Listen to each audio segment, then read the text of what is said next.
Hey guys, what's up? So the next poem I'm going to be reading is really old. This is actually one of the first ones I started writing. I can't even tell you the date.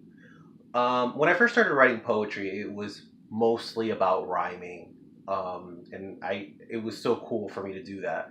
So, but as time went forward, that kind of like I feel like now I'm at a whole different level with my writing and my poetry. I feel like when you rhyme, you are so limited. So I basically, when I write, I just write what's on my mind and my thoughts and my emotions. Okay, this poem is really deep though. It's a bond between father and son and how it starts off so complicated and through the years, it changes.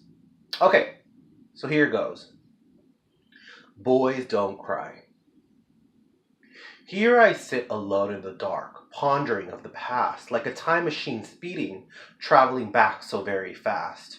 I could still hear his stern voice echoing through my ears. It's time to come face to face with my one and only fear. I remember the way I was raised, bottling feelings and emotions that never were able to drip into tears. For a boy is meant to be strong, brave, and forget what it is to feel. But whenever I disappointed you, I could never hear or see you. I ran away and tried to hide for I didn't want to lose what were memories were left behind.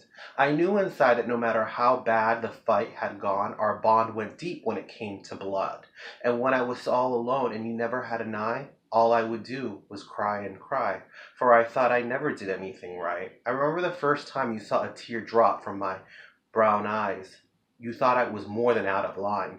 You grabbed my hand aggressively and said, "Don't you know that big boys don't cry?" It's funny how years have passed and how I've grown into a young man. I still sit here all alone in the dark and notice how things have changed.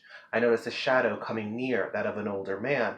He let out his arms for an embrace, something I just don't understand. A deep hug, a bond between father and son that was aching to happen for years, and I noticed something odd, that his eyes were full of tears.